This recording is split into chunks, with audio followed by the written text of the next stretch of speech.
There are two reasons why Candy isn't working: her left knee and her right knee. I'm 63.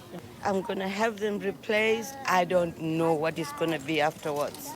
She wants to get back to work in nursing, but she's temporarily on universal credit. Yeah, it's hard. It's very, very hard. I owe a lot of money for electric, for gas, everything. If they decided not to keep universal credit up with inflation, what would it do?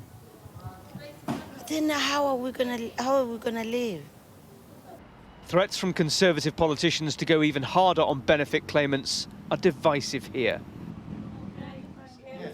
In the cafe, we found Sheila, who's surviving by sharing her husband's pension because hers has been delayed. I mean, at one time I would have come in and had a coffee and perhaps even bought my tea, but you can't do that. You've got to decide when that's the right time to do that. Her anger is pointing in just one direction. To the government, of course, because I'm not sure that they're listening, not really listening.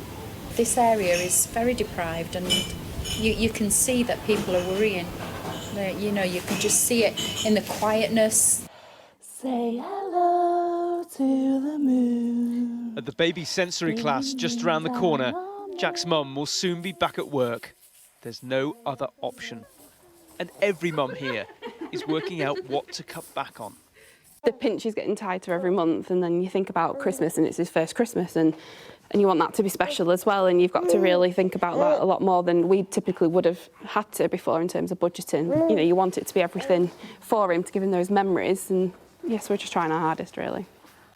The more that we see this struggle, the more familiar it becomes. But when you speak to people up and down the country working with families trying to stop them falling into crisis, they say this is not normal and it can't be allowed to become normal.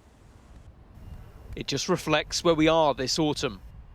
For too many families, it's not a good place. Tom Parmenter, Sky News, West Yorkshire.